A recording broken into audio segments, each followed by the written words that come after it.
absolutely beautiful French weather. We've literally been in Spain for like the last month and it has been like 30 degrees and sunshine. And then the second we got into France, it started raining.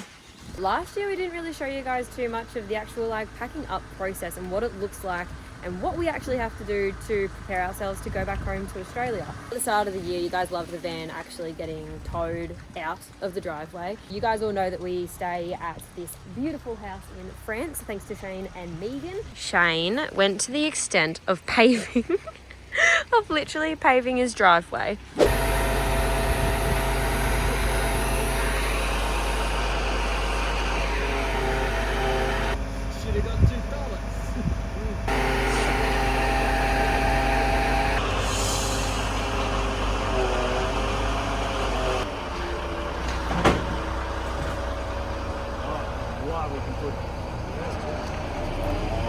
Is there a second one? Sorry? Is there a second one? I feel like he wishes he got a second one now that he knows how easy we are. Kind of wish I had ordered another 1,000. I'm leaving. We've very conveniently decided to leave the Magna at the right time. That is all the hard work's actually supposed to be getting done. What, do you have to get them up there? Like into the attic. Like 5 stories up. Yeah, that'll be Monday when it's 35 degrees.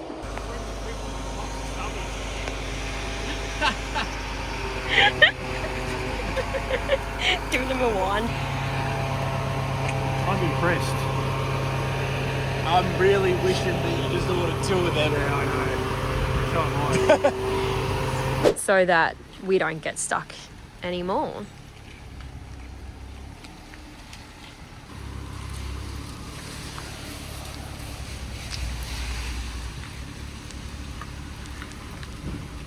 Yep, you're good. Keep going straight. No, straight. Yep. Keep going. Yeah, you can turn now. Just wait.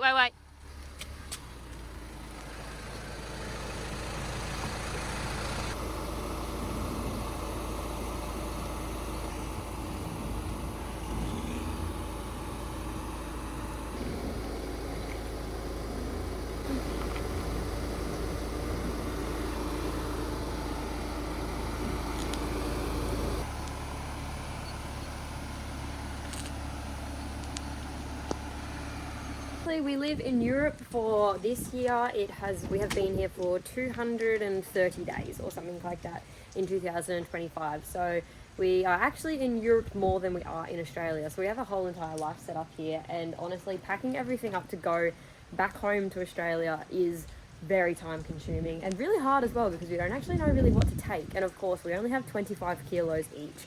So we only have 50 kilos to work with to get as much stuff home as possible. We still have to get all of our like riding gear and everything like that home because I'll be testing and training in Australia pretty much the second that we land, because we have one advantage being in Australia, and that is the fact that our off season is during the Australian summer.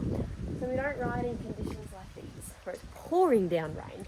Last year we did the whole Uber thing to Paris, flew out of Paris because obviously this house is in France, but this year we got a hire car from Barcelona and we'll be flying out of Barcelona this time, just so we don't have to lug like 50 kilos worth of luggage all the way to Paris on trains and Ubers and taxis and all that kind of stuff. This way we can just chuck all of our bags in the hire car, drive to Barcelona, and then get on the flight home. So yeah, I hope you guys enjoy this episode. Obviously it's going to be a little bit different, no riding in this episode, but it is going to be actually showcasing what you have to do when you've got to pack up all of your life again to move back home to Australia. So I hope you guys all enjoy. We need both seats, but we know that we need the extra, like we know we need that one for Phillip Island. Are we really going to do that much riding at Phillip Island, do you reckon? Probably not. Not many, if any. Because it's quite heavy.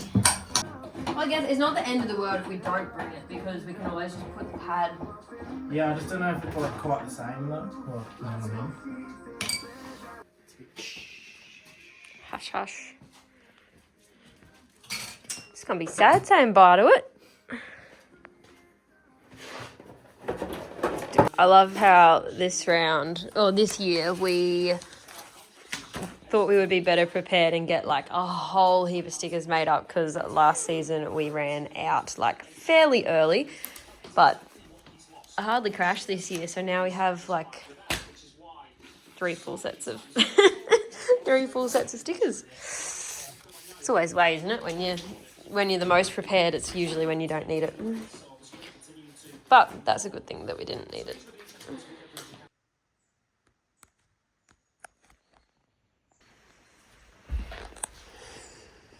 That's 3 kilos. 3 kilos just in tyre warmers. We might just put some clothes in this bag. Yeah, that's a bit on the heavier side. Every single time that we weigh the bags, they're always different. So we have, I don't know if it's just dodgy scales or what, but I'm currently a kilo over. That's now 26. No, that's what it was.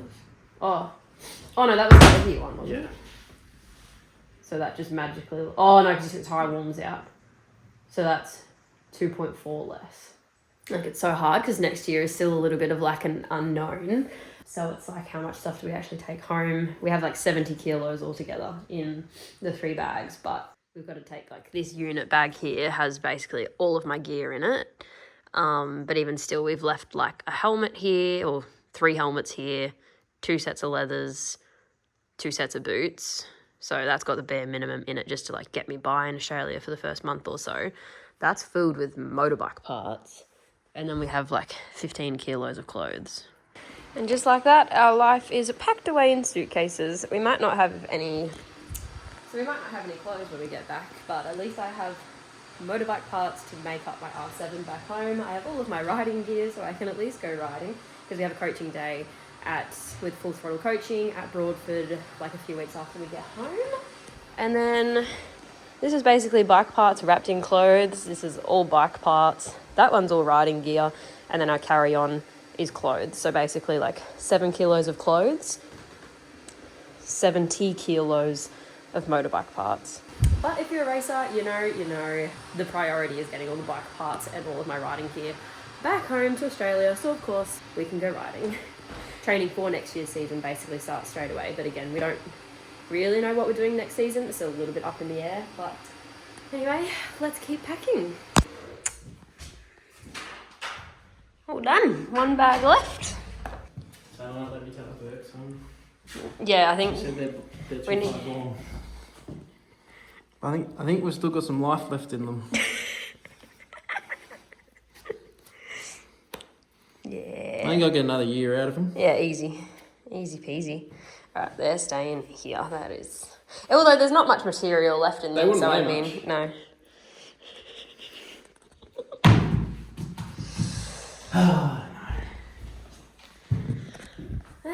All packed up. We've got 1 bag left to go.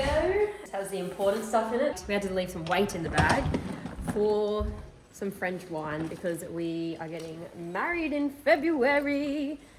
And it's not a wedding unless you have some local French wine because, well, it is local. If you live in France. Well, we do live in France. We live in France more than we live in Australia. Got some wine. Yeah, put that nipple over there. Got some wine for the wedding, which hopefully we can bring home. We think the bags are the right weight, but yeah, literally every time we jumped on the scales, it was totally different. But it's sad to say goodbye. Get your lunch. Yeah, in the car. Done? Yep. Cool.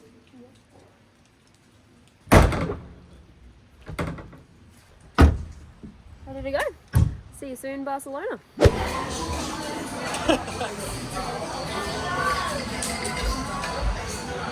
Get some Zappos.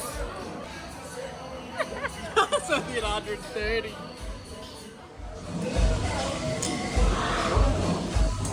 Muchas gracias.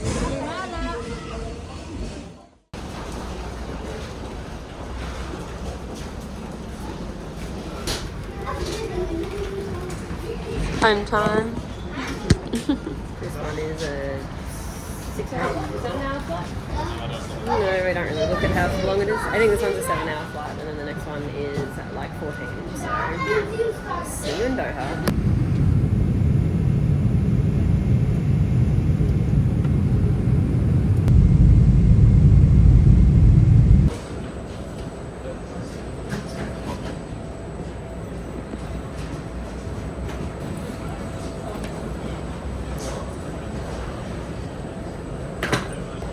Is an important one. That's all of my gear, so at least my gear's arrived. The next one, the last bag that we're waiting on is the bar. This is the bag that has all of our R7. Where are we going today? Go home to see Dobby. We stopped off at the Novotel last night, which is basically just a hotel at the airport. Had a good night's sleep, so got in quite late. But now, today, it's time to pick up Dobby, that we're going to see for the first time in forever, which we are so excited about. So, let's go. Can you go?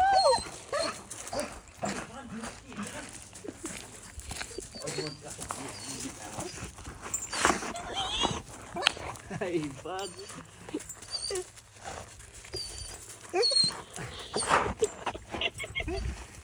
It's the best day ever. Yeah. Yeah.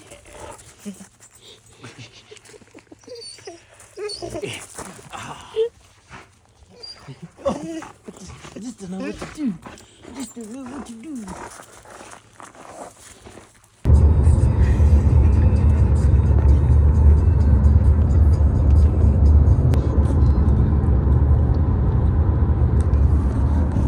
What do you think, Dov? We're nearly home.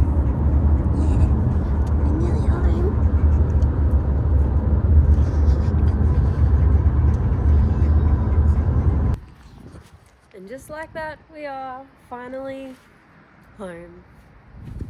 Now we've got the really fun part, which is unpacking everything in the office. I don't know if you guys remember, like, we put everything, because we rent out our house while we are in the World Championship, but we don't rent out one of the rooms, which is the office, and that's basically like our little shit storage room. And yeah, basically everything was filled up to the roof, and there's a lot of stuff that we've got to unpack there, so this is gonna be a little bit of fun.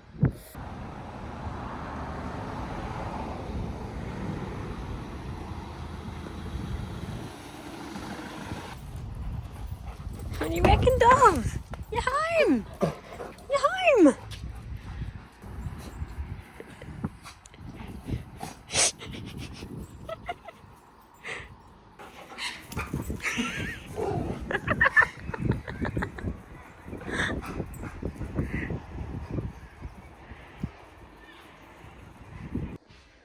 This is literally the state of just our bedroom. There's another shit show out there. But honestly, it's so hard because it's literally like I've lived overseas now for like 2 years. And so when we do that, when we rent our house out, obviously we don't bring like all of our clothes with us overseas. So I don't know, it kind of is good in one sense because we throw out so much shit that we don't need. Because what we figured is we take like the clothes that we really like to Europe, and that's basically like what we live off for like the 8 months that we're over there. And then the clothes that we don't really wear, we leave here. So if we've lived without those clothes for 8 months, then we don't really need them here. We've already filled up like 2 massive boxes. We will drop all the clothes off at a Vinnie's bin, and then maybe something good will be able to come of them. Oh, isn't that a little throwback central? That was the first little thing that I designed last year when I found out I was in the World Championship when we were Tayla Motorsports. And these are some really shitty ass jumpers that I created.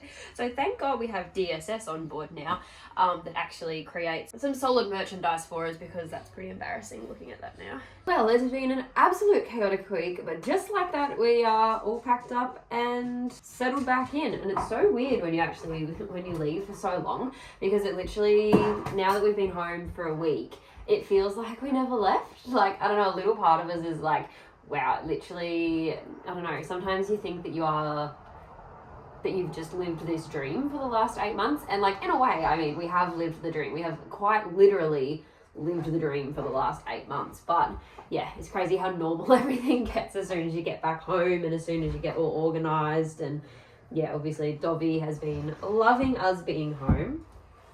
And yeah, it's been a really busy week, and I wanted to film a lot more of like us unpacking everything, but honestly, I got hit by a train. Not literally, but oh my gosh, I came down with like the absolute worst flu, head cold, hay fever. It was like jet lag, just everything in between. We're still having meetings with sponsors in Europe, so we're now like going off their time zone. So we had a meeting at like 1 o'clock in the morning the other day, and yeah, it's been a very rough transition back, let's just say. I think that's the best way to put it. It's not exactly been smooth sailing, so I was not in the position to be filming or showing my face on a camera because I would have scared you guys back home. We have so much stuff happening over the next few weeks that I really want to take you guys all behind the scenes with. So I have ASBK, the Australian Superbike Championship, this weekend. No, I'm not racing, unfortunately. We sold all of our R3s for me to race in the World Championship, so I don't actually have a race bike in Australia. But what I do is I own a motorsport PR and social media agency. So Lockie Chug, who came to Donington Park with me, you guys will probably know of him by now. He has been running my business for the last 2 years, and usually I'm only around for the first round and the last round. So I am back behind the camera this weekend. So yeah, I'll be taking you guys behind the scenes. That should be next week's episode, is life back in the ASVK paddock. The weekend after that, I am being a guest speaker for the Geelong Revival, which is really cool. It's my first guest speaker appearance since coming home from WCR in 2025. And then as well as all of that, we're also running our very first full throttle coaching school at Broadford in a few weeks' time as well. So this definitely is not the last vlog for 2025. So we will hopefully see you guys all next week. And I hope you guys enjoyed. Make sure, as always, to like, subscribe, and leave a comment. If you guys watched my last episode, you would know that just watching these vlogs supports my racing more than you could ever know. And yeah, I really appreciate you guys following along. So Easily forget how to place your bet. When everyday life gets you down, you gotta still